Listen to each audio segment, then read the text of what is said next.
Hey everyone, welcome to Home Ericanomics. My name is Erica, and for class today, we are making grilled chicken Greek bowls. So without further ado, let's get started. All right, to get started, we're first going to take about 2 boneless, skinless chicken breasts that I have prepared here.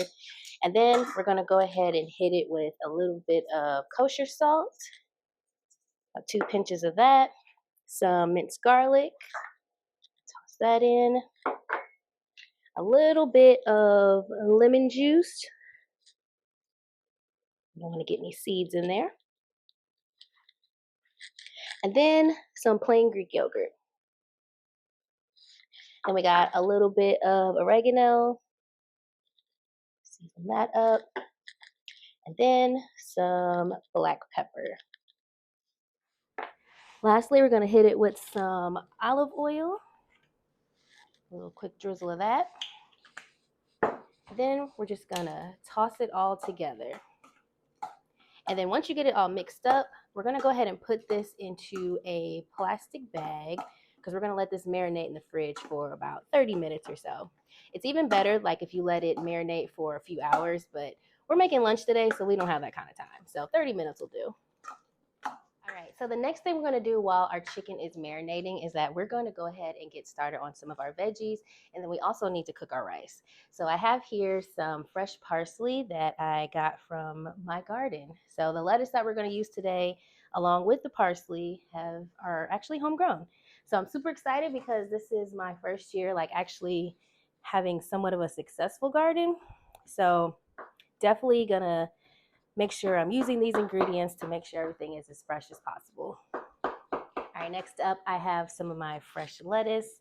Now, since I did some chaos gardening this year, I couldn't tell you exactly what type of lettuce this is, but it's pretty good and it was pretty easy to grow.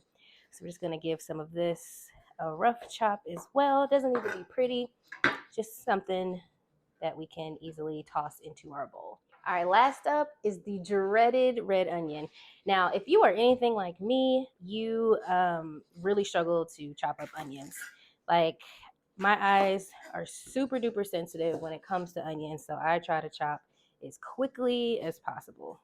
So, we're gonna go ahead and remove some of those outer layers of the onion.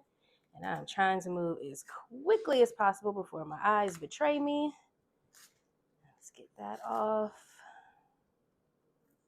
And we don't need a whole lot, so we're just going to go ahead and do some thin slices. I love onion, love the taste of it, but it's just really hard on the eyes.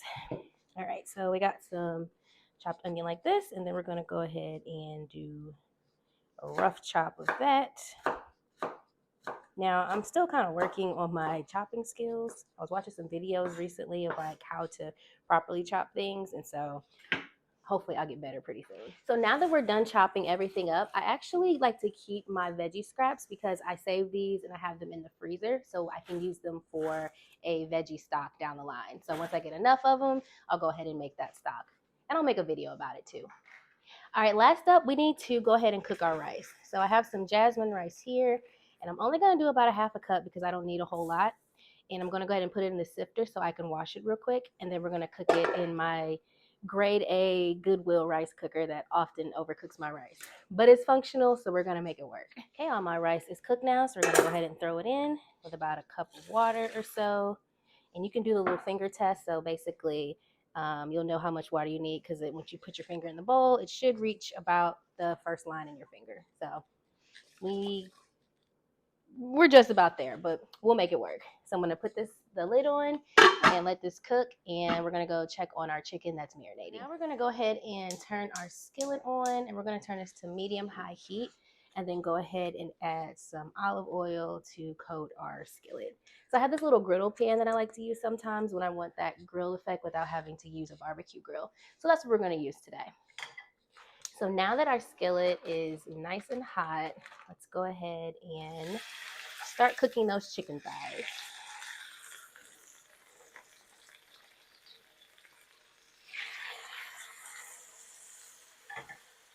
Now, because foodborne illness is real and we don't want to have undercooked chicken, I am a firm believer in making sure that you have a food thermometer. So I use this all the time, anytime I'm cooking any type of meat, especially chicken, just to make sure it's thoroughly cooked. And you want it cooked to 165 degrees Fahrenheit to make sure it's cooked all the way through.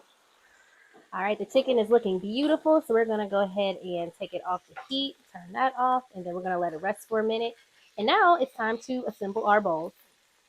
All right, so now that our chicken is done, we're going to go ahead and assemble our bowl. So right now I have the rice, and then we're going to go ahead and add in our chicken right on the side.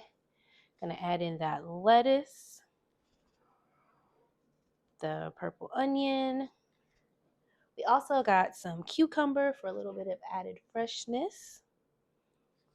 Then I also have some feta cheese. I love feta. It's such a tangy yet kind of mild cheese. And then we also have some tzatziki. Gotta have that because you gotta have a sauce. Add some of that in the middle. And then lastly, we're gonna take some of that fresh parsley and we're just gonna sprinkle that over the top because parsley gives it that freshness. And you're all done. So after this, you go ahead and eat, and I will see you next time in class. All right, class dismissed.